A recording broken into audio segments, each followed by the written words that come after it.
Begitulah Nabi Ayub merayu Allah SWT. Rabbi anni massani ad-dur. Aku disentuh sesuatu yang memudaratkan. Maksudnya penyakit. Wa anta arhamur rahimin. Engkau maha pengasih, maha penyayang. Engkau diantara yang paling sayang. Orang tua sayang, anak sayang, tapi engkau paling penyayang. Semuanya kasih. Engkau yang paling kasih dan sayang. Maka ini bagus sekali dibaca ketika kita sedang sakit.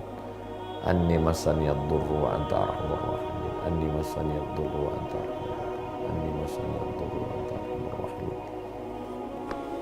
Yang kelima, Nabi Ayub alaihissalam diberikan Allah Subhanahu wa ta'ala jawaban bagaimana seorang laki-laki jatuh cinta dengan perempuan, mengirimkan surat pendek, suratnya itu direspon. Oh, itu luar biasa.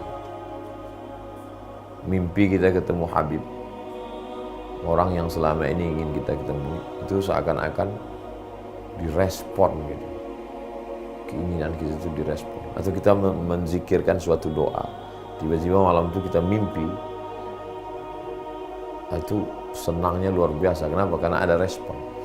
Saya dari dulu selalu membaca Bismillahilladzi la yadurru ma'asmihi syai'un fil ardi wala fis sama.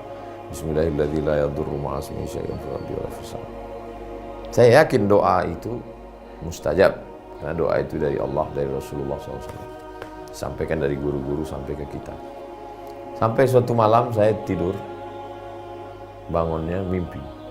Setelah bangun saya sadar, dalam tidur itu saya sedang dikejar orang kafir mengejar saya. Dikejar-kejarnya, saya bawa golok panjang, saya cabut golok saya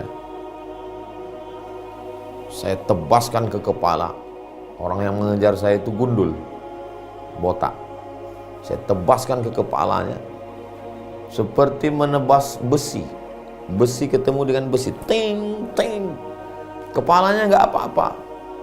Sampai akhirnya saya bacakan Bismillahilladzi la yadurru ma'asmihi syai'un fil ardi wala fis sama wa huwas samiul alim. Pus, berdarah kepalanya. Saya bacakan lagi Bismillahilladzi la yadurru ma'asmihi syai'un fil ardi wala fis sama wa huwas samiul alim.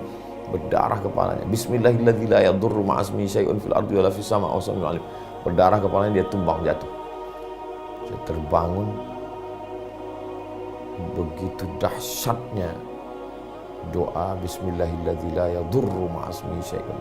Orang yang kebal, yang gak mempan kena pedang, kalau dibacakan itu pecah juga kepalanya, luka.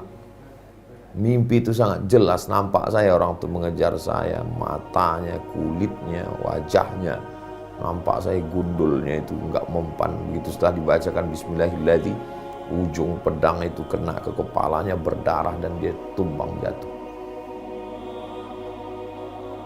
Mimpi juz'un min ajza'in nubuwah, kenabian sudah tak ada lagi. Tapi jangan lupa Nabi Ibrahim ketika menyembelih anaknya itu melalui mimpi. Ya bunayya, wahai anakku, inni ara fil manam, aku lihat dalam mimpiku, anni azbahuka, aku menyembelih lehermu, melalui mimpi. Nabi pertama tanda-tanda kenabian itu mislu falaqis subhi, seperti waktu subuh yang terang benderang, itu melalui mimpi. Jadi kalau kita sebelum tidur berwudu, berzikir, berselawat, datang sesuatu yang itibar yang baik, respon dari Allah SWT dia kirimkan melalui mimpi. Mimpi terbagi tiga. Yang pertama, mimpi dari syaitan, namanya waswasah. Yang kedua, mimpi dari malaikat yang dikirimkan oleh Allah, namanya ilham. Mimpi yang ketiga adalah adghatsu ahlam, bunga-bunga tidur. Jadi sebelum tidur atau siang itu mikirkan sesuatu, terekam dalam bawah sadar, pas tidur dia rekamannya terulang lagi. Makanya pikirkanlah yang baik, ucapkanlah yang baik, renungkanlah yang baik, supaya terbawa ke dalam tidur juga yang baik-baik.